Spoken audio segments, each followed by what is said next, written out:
Na madrugada do dia 25 de abril, o movimento das Forças Armadas estabeleceu o controle da situação política em todo o país.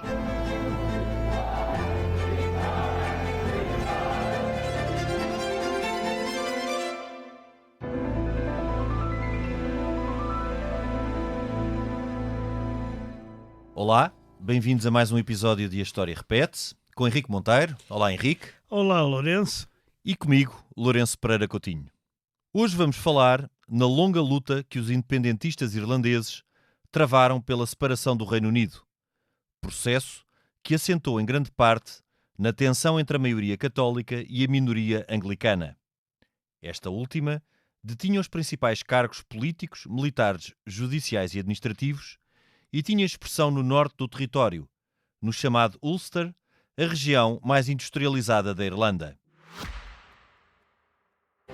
Subscrever o Expresso é ter acesso à melhor informação, a uma vasta oferta de conteúdos exclusivos e à opinião de referência. Subscrever o Expresso é tornar-se membro do nosso clube, poder ser voz ativa de uma comunidade informada e beneficiar de vantagens exclusivas. Subscreva o Expresso em expresso.pt/digital. Expresso. Liberdade para pensar. Nas duas primeiras décadas do século XX, esta tensão atingiu uma violência assinalável. Genericamente, os católicos defendiam a autonomia, ou mesmo a independência do território, e os anglicanos eram unionistas, ou seja, queriam que a Irlanda continuasse integrada no Reino Unido. Sobretudo entre 1916 e 1922, a oposição entre estes grupos estendeu-se à luta armada, à guerrilha urbana e, por fim, à guerra civil, provocando milhares de mortos entre irlandeses pró-independência, irlandeses unionistas e britânicos. Como foi que a Irlanda chegou a tal extremo? Para enquadrar o tema, começo por uma breve paragem no século XII, quando o rei celta Mac Mairead, um traidor para os irlandeses, estabeleceu uma aliança com o rei inglês Henrique II para ajudá-lo a recuperar o trono. Resultado, o rei de Inglaterra venceu os opositores de Mac Mairead, mas não lhe devolveu o trono, tornando-se senhor da Irlanda. No século XVI, os irlandeses não aderiram à Igreja Anglicana estabelecida por Henrique VIII, que, assinale-se, foi o primeiro rei inglês a intitular-se também Rei da Irlanda, e mantiveram-se fiéis ao catolicismo e ao Papa. No século seguinte, o Lord Protector Cromwell proibiu os irlandeses de professarem o catolicismo e liderou uma excursão punitiva à ilha, que incluiu, a partir de 1650, o confisco de terras a católicos no Ulster e o povoamento da região com colonos ingleses e anglicanos. A partir de então, os principais cargos públicos passaram a ser ocupados por britânicos ou por irlandeses anglicanos, o que gerava natural insatisfação na população irlandesa católica. Já no final do século XVIII, em 1798, a República Francesa inspirou os independentistas irlandeses a proclamarem uma efêmera república. Os britânicos responderam com rapidez e dureza, o que provocou cerca de 30 mil mortos na Irlanda. Politicamente, o Act of Union, votado pelo Parlamento Britânico em 1801, uniu definitivamente a Irlanda à Grã-Bretanha. Então, o Parlamento do Reino Unido passou a contar com a representação de parlamentares irlandeses, que tinham de ser anglicanos, pois o rei Jorge III bloqueou a possibilidade aos católicos, o que provocou grande contestação. Décadas depois, entre 1845 e 1849, a Irlanda foi atingida por uma grande fome que provocou a redução da população em quase um terço. Era então de 8 milhões de pessoas.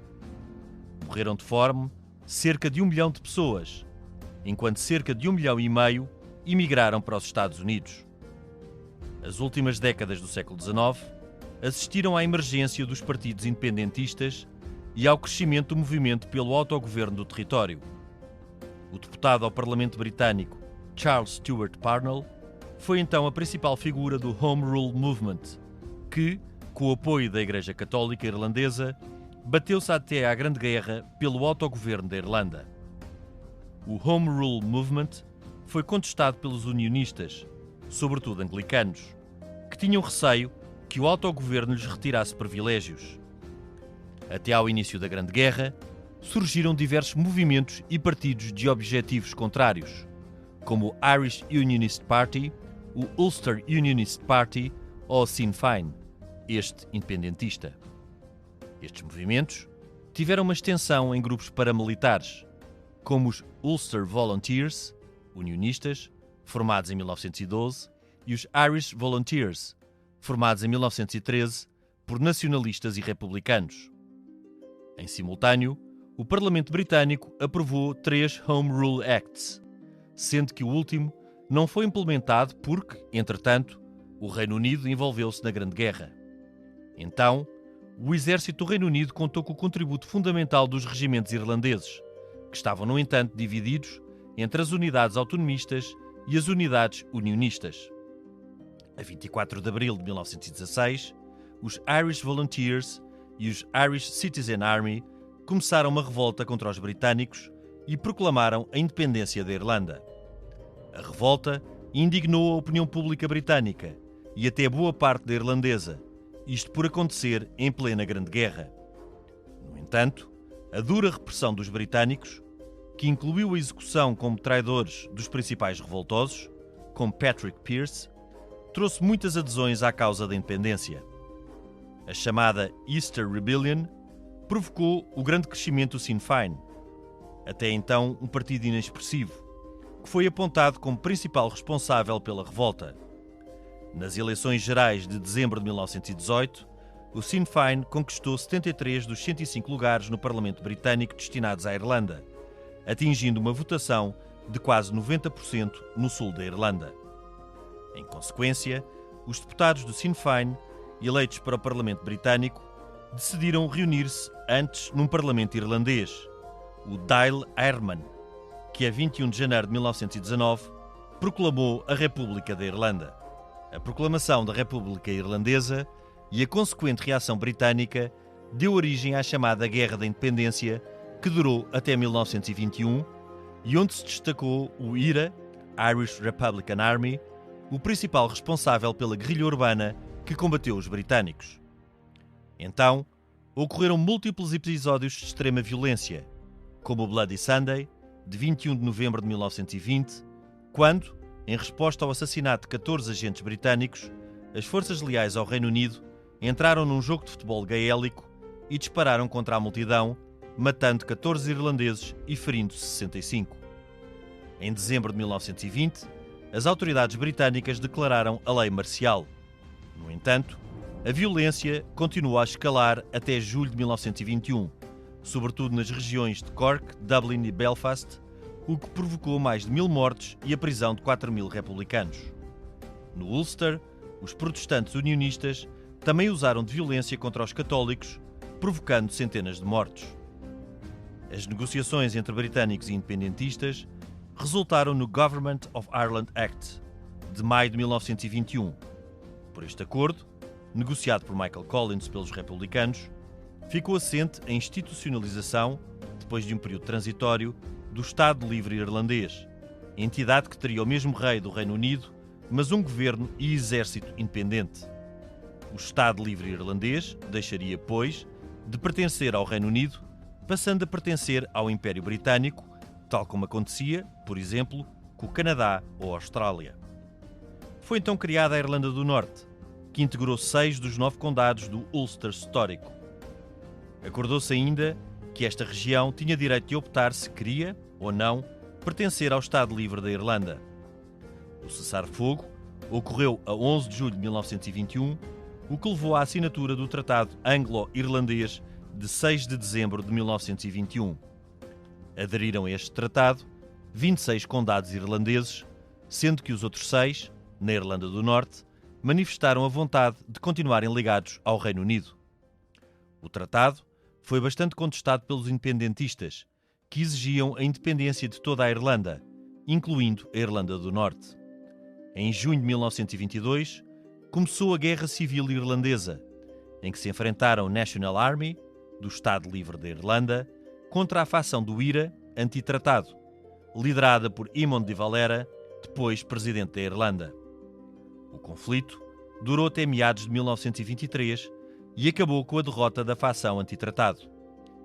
Nas décadas seguintes, a violência continuou na Irlanda do Norte, sobretudo por meio de ataques terroristas do IRA, que não se conformava com a solução negociada com os britânicos.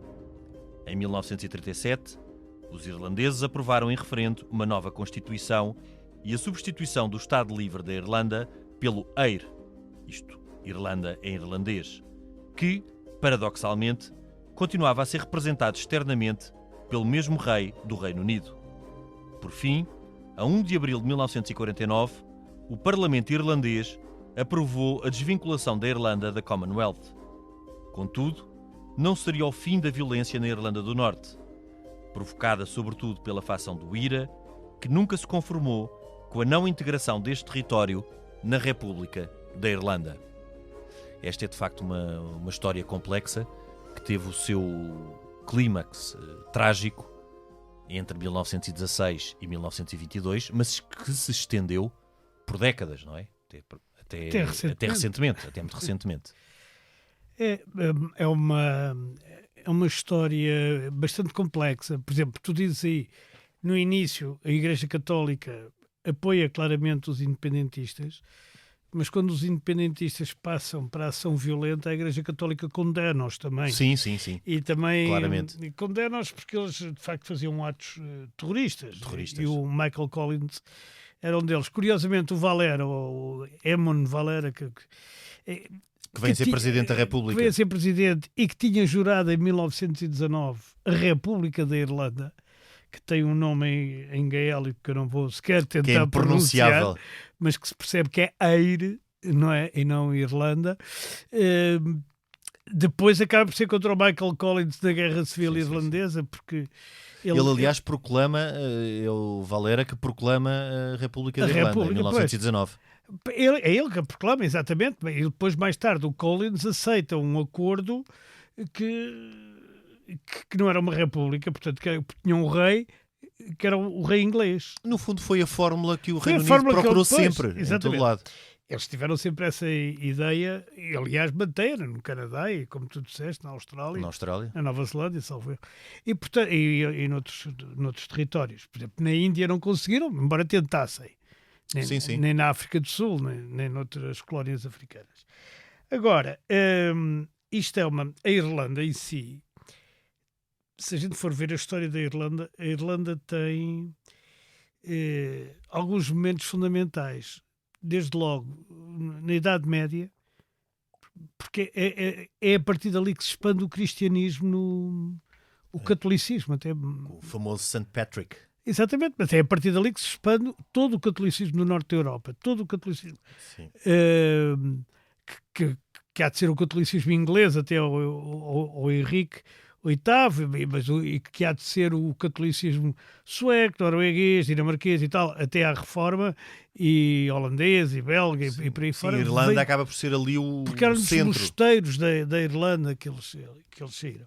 Isso é uma parte importante da Irlanda. Depois, há outra parte importante em que a Irlanda... Só um parênteses muito rápido para assinalar que, nessa altura, esses mosteiros irlandeses, naqueles séculos que são chamados os séculos das trevas, o século VI e o século VII, foram depositários de grande parte da herança cultural ocidental. Exatamente. E é importante assinalar essa... É importante assinalar, enquanto no Sul... o mundo se estrutura.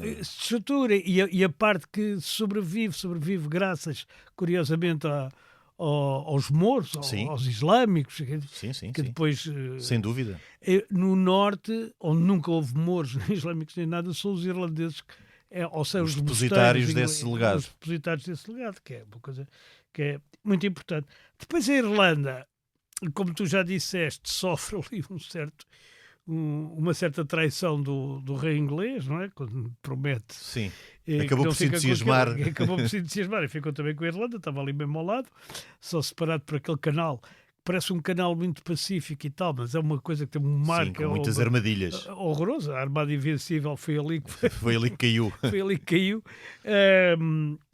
E a Irlanda, só em 1801, salvo erro, é que a Irlanda fica mesmo integrante daquilo que se chamava o Reino Unido. Aliás, o Reino Unido é criado nessa altura. O Reino Unido é criado o Reino Unido da Grã-Bretanha e da Irlanda. Que ainda hoje é Reino Unido da Grã-Bretanha e Irlanda do Norte, porque a parte do norte do Ulster, lá está, ainda faz parte do Reino Unido. E depois... Mas isso também foi uma consequência, Henrique, da rebelião irlandesa. Exatamente, e que é uma rebelião irlandesa que, ao princípio, como tu disseste e bem, não tinha apoio de quase ninguém, e que depois a repressão inglesa ou britânica é de tal forma violenta que os próprios irlandeses, que não eram a favor daquelas coisas de independência, de separação, de separatismo, do que fosse, passam a ser, porque aquilo é completamente, e ainda não chegámos ao Bloody Sunday, que é só no século XX, não é? Mas, entretanto, a Irlanda, a meio do século XIX, passa pela grande fome, chamada a fome da batata, não é? Que é a grande fome, em que mata, entre mortos e imigrantes para os Estados Unidos. É uma coisa... A Irlanda tinha mais população que Portugal, tinha 8 milhões... E perde um terço da população. Isso é absolutamente inacreditável. Eles ficam praticamente... E não recuperaram até os dias de hoje. Não, porque eles têm menos população que Portugal. Têm menos população que Portugal. Têm à roda de quase 6 milhões, não chegam a 6 milhões. Mas no século XIX, antes da Grande Fome, tinham 8 milhões. Eles não recuperam. A imigração para os Estados Unidos é brutal, é enorme. Aliás, quer dizer, a comunidade irlandesa nos Estados Unidos é muito, muito grande. Sim, muito influente. Aliás, os católicos, até virem os hispânicos reforçar o catolicismo, os católicos nos Estados Unidos eram quase todos irlandeses. Sim. Depois vieram os italianos e mais tarde os hispânicos, quer dizer, da América do Sul. Mas, digamos, durante o final do século XIX, os católicos eram os irlandeses. E os irlandeses estavam muito nas zonas da Nova Inglaterra, não é? Sim. Portanto, tinham muita influência em Nova Iorque, desde logo. No século XX, influência política. Em Boston, basta ver os Kennedy, não é? E todas essas grandes mesmo até agora, o presidente Joe Biden. O Biden também é católico de irlandês, claro. Mas quer dizer, Henrique, sabes que eu acho que isso foi muito importante, porque é interessante, porque eu estive a ver também sobre essa grande fome da batata, que foi provocada em parte por algo semelhante ao que aconteceu cá com a filoxera em tempos não muito distantes, que era um problema no próprio tubérculo, não é? Nas raízes, e grande parte dessa imigração que foi para os Estados Unidos depois financiou a causa da independência. Exatamente, eu ia chegar aí. Porque eles andam a vender rifas para a causa da independência e a reter os impostos que eram devidos à coroa e que não os mandam, sobretudo naqueles condados e naqueles, enfim, chamemos autarquias que eram dominadas pelo Sinn Féin, que já eram muitas no final do século XIX. Eles não mandam o dinheiro, mas de onde vem mais dinheiro, mesmo assim, é dos imigrados nos Estados Unidos. E eu estou convencido que isso, e adiantando só aqui um bocadinho na matéria, foi mas porque vem a propósito, foi um dos motivos porque a Irlanda mais tarde, em 1949, se sentiu em condições de sair da Commonwealth. É porque a relação com os Estados Unidos era muito grande e a comunidade... É que repara, um país que tem 5 milhões de habitantes ou 6 milhões de habitantes, que tem 1,5 milhão, em que 1,5 milhão de irlandeses imigrou para os Estados Unidos, portanto já numa segunda ou terceira geração, já vão também tu tens quase, a diáspora é quase tão grande nos Estados Unidos ou maior do que na própria Irlanda.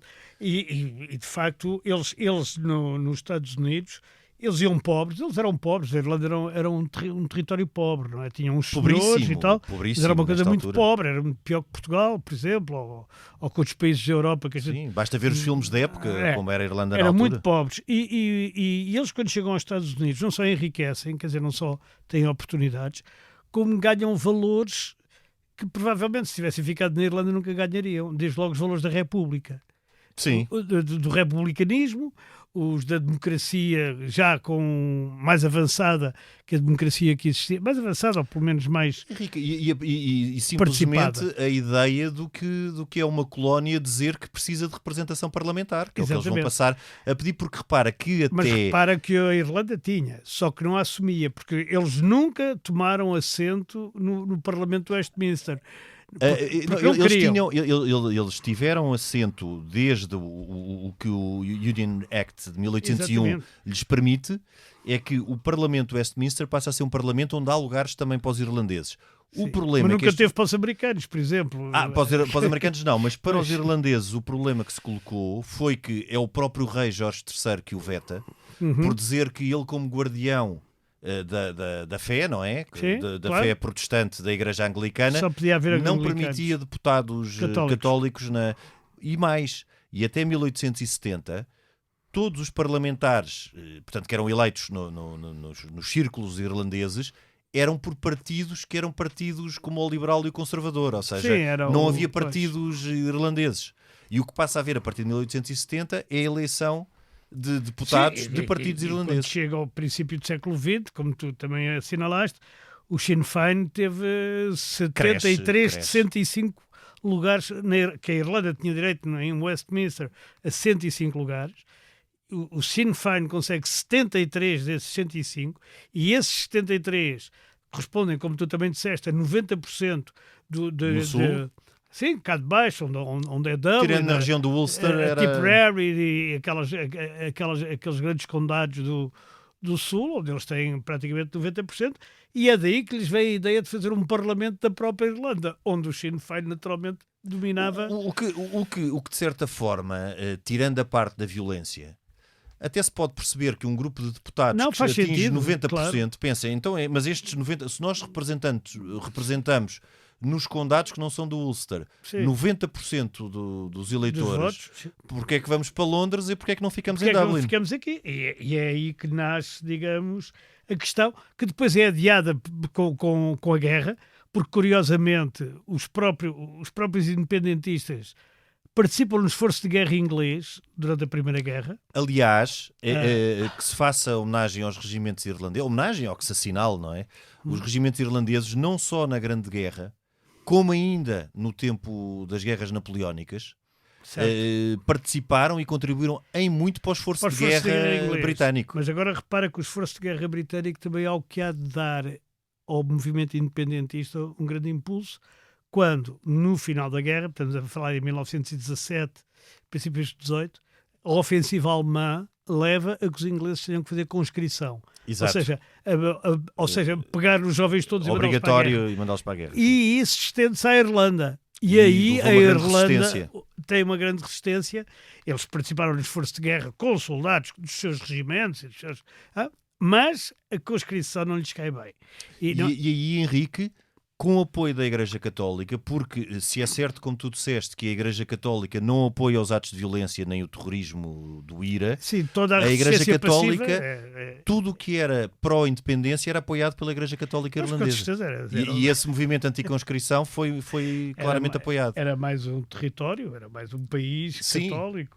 E que ainda é, aliás. Não, e não é só isso, é que, de facto, e isto era objetivo, os católicos no espaço irlandês estavam em desvantagem no espaço público. Não, completamente. Não podiam os tribunais eram dominados pelos anglicanos. Sim. Havia também, e aqui é interessante a comparação com a Escócia, porque havia também presbiterianos na Irlanda.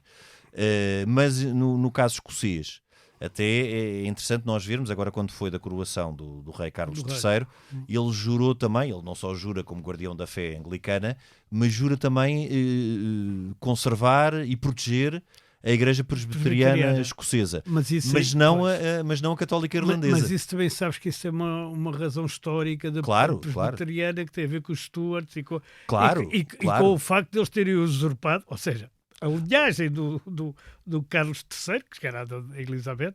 Sim, os Hanover depois, que acaba por vir eles usurpam completamente o turno aos Stuarts, que eram católicos. Mas aqui não para foi dizer assim há tantos anos. Que, foi há 300. Apesar de na Escócia ter existido várias rebeliões, inclusive no século XVIII, aliás, encabeçadas pelos próprios pretendentes Stuart, a questão religiosa, que está muito na gênese desta contestação irlandesa, e grande parte da reivindicação irlandesa para o autogoverno é porque há uma diferença clara entre anglicanos e protestantes no geral, também com os presbiterianos e os católicos, não se pôs com esta acuidade na Escócia, porque na Escócia houve uma maior tolerância para com a Igreja Escocesa, aliás, exatamente por essa fórmula e pelo que referiste, porque a questão irlandesa é sobretudo uma questão de subrepresentação de uma maioria, não é? De uma maioria que não tem acesso, não tem acesso aos postos do Exército, aos postos principais do Exército. Nem à função pública. Nem à função pública. Pois, não tem acesso a nada. Nem, Henrique, no fundo... No século XX já tinham. Mas nem no fundo, até ao século XX, há representação parlamentar.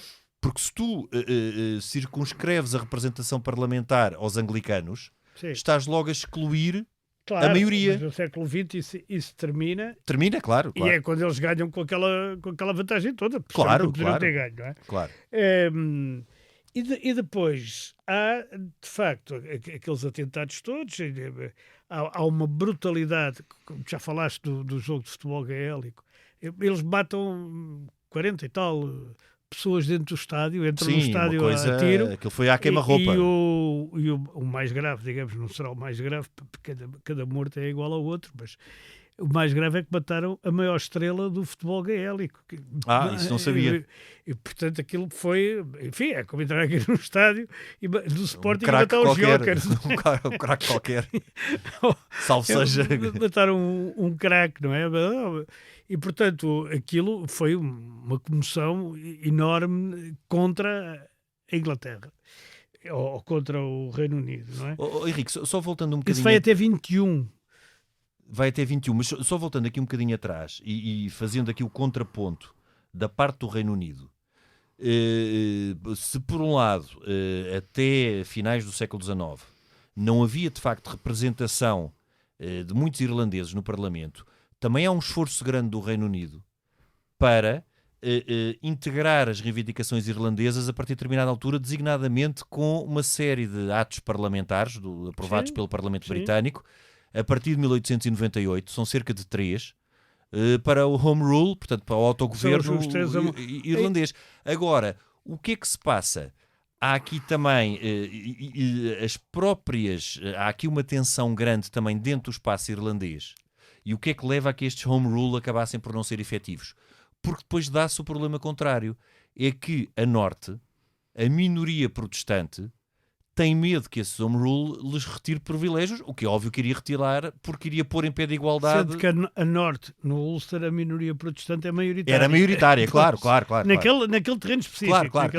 Claro, mas no cômputo geral, eles achavam que lhes ia... Eram minoritários, mas que lhes iria retirar privilégios, o que de facto era verdade. Era verdade. E depois também há outra coisa, é que é mais ou menos para essa altura, salvo erro, o primeiro home rule ainda é vetado na Câmara dos Lordes. É vetado na Câmara dos Lordes. Mas é nessa altura que acaba o veto na Câmara dos Lordes, o que dá, por exemplo, ao Michael Collins e a outros líderes irlandeses a esperança que o Home Rule seja passado, como foi. E depois, já se investe da Câmara sobretudo com os governos liberais, não com os governos conservadores, mas com os governos liberais. O Home Rule de 1914 tinha sido aprovado e não é implementado porque começa a Grande Guerra e, portanto, há um período de exceção. Embora o primeiro-ministro britânico da altura vai a Dublin... O Lord Asquith. Ele vai a Dublin e sabe-se hoje que ele esteve reunido com o Valera. Exato. De uma forma, quer dizer, clandestinamente, sei lá, sem saber. Sim, há uma clara tentativa do Reino Unido em integrar as preocupações irlandesas de uma forma gradual, sempre naquela fórmula usada pelo Reino Unido de conservar todos estes territórios que poderiam até ganhar autonomia, mas sob um chapéu da monarquia ou do chamado Império.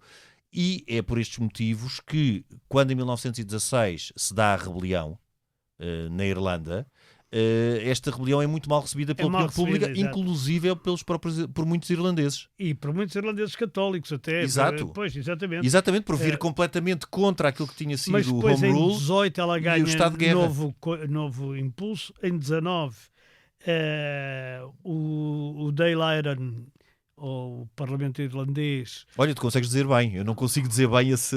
Eu consigo dizer bem disso. Dizes tu que não sabes irlandês, eu também não sei se isto é bem.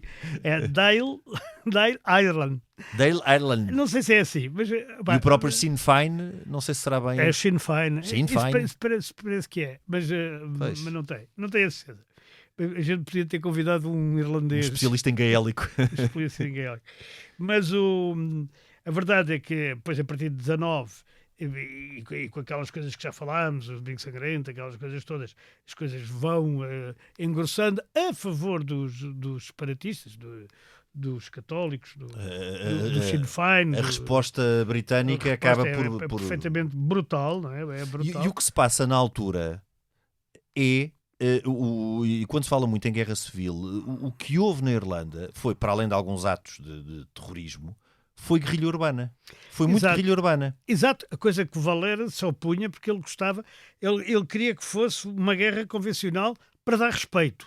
Claro, porque para dar dignidade e respeitabilidade. Exatamente. Achava que a guerrilha não era uma coisa que tivesse respeito, obviamente. Também mas foi o que houve, foram atos de sabotagem, atos de sabotagem de quartéis. Mas o Valera, nesse aspecto, era um lírico, porque aquilo em guerra aberta, eles tinham... aquilo tinha sido um doce para a Grã-Bretanha. Agora, tu repara nisto, quando eles chegam a acordo com do Tratado Anglo-Irlandês, em Londres, não é? Sim. Eles chegam a acordo no dia 11 de outubro. Portanto, o Michael Collins vai com o Robert Barton, que é o negociador dos republicanos. São os negociadores do governo, dos delegados irlandeses, não é? E que se reúnem com o governo britânico. Eles chegam a acordo para um Estado livre. Um Estado livre. Isso chamou-se mesmo Estado Livre do Aire, não é?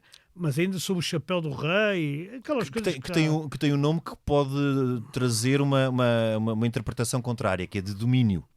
Pois, também. Irlanda acaba por ficar uma espécie de domínio da coroa inglesa. Certo. Ou seja, é destacada do Reino Unido e passa a pertencer ao Império Britânico. Repara, quando eles aprovam isto, eles aprovam-no. Mas têm tantas dúvidas que eles aprovam isto, repara, em 11 de outubro.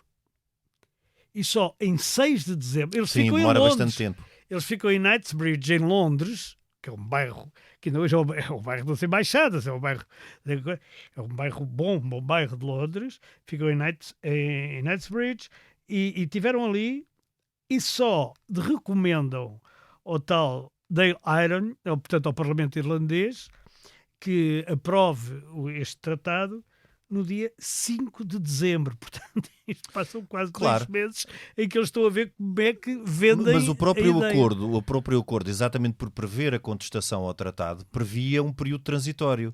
Não, mas este não é período transitório, isto é só para comunicar que tinham... Sim, mas um período transitório até a implementação do tratado. Mas porquê? Exatamente porque o tratado previa... Não só ninguém gostava do tratado, porquê? Porque o tratado ficou a meio caminho.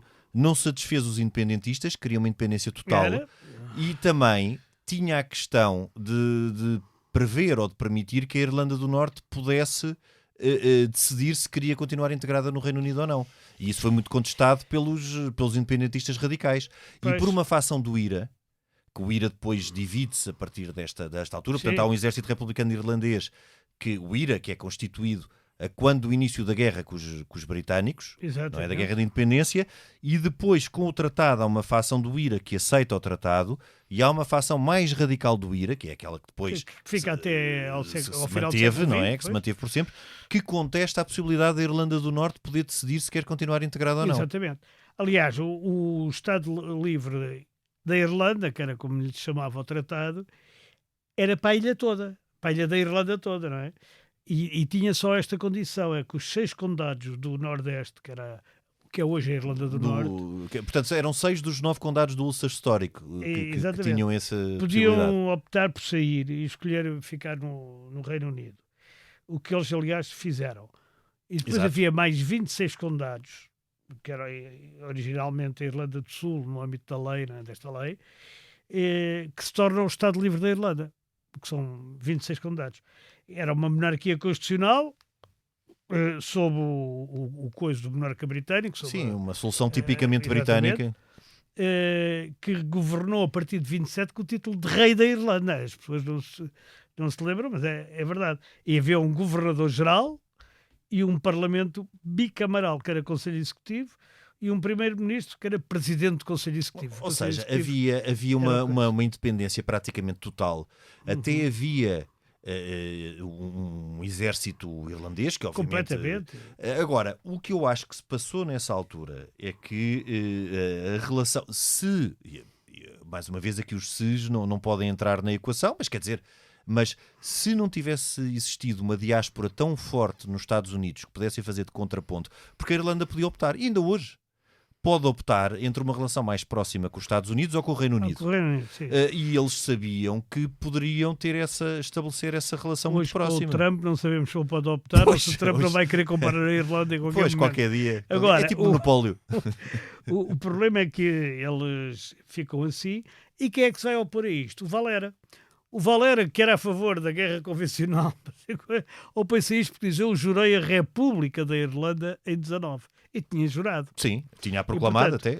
Ele torna-se o líder da oposição ao tratado, e que ainda vai depois causar uma série de mortos na Guerra Civil. Há quem diga que morreu mais gente na Guerra Civil da Irlanda, portanto... Do que na Guerra da Independência. Exatamente, do que na Guerra propriamente da Independência. Não sei se isso... Sim, não há agora, onde é que radica todo este problema? Evidentemente que, e olhando aqui as duas perspectivas, pelo lado dos independentistas, ou que querem uma Irlanda totalmente integrada e unida, eles acenam com o século XVII e quando de Inglaterra, Cromwell reprimiu a rebelião irlandesa e começou a norte a povoar toda essa zona com anglicanos. Portanto, podem dizer, radicou aí uma coisa artificial e tal. Mais tarde o Guilherme de Orange também entra por ali adentro, que ainda hoje há aquela parada... Sim, dos orangistas. Dos orangistas, não é? Exato.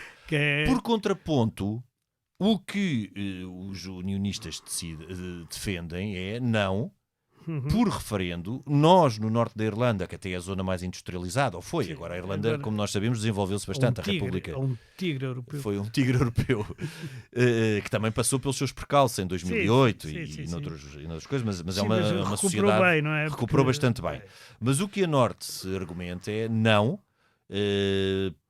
pelo que é a coisa mais democrata que existe, que é um referendo, nós decidimos em referendo que queremos continuar unidos ao Reino Unido e assim continuamos.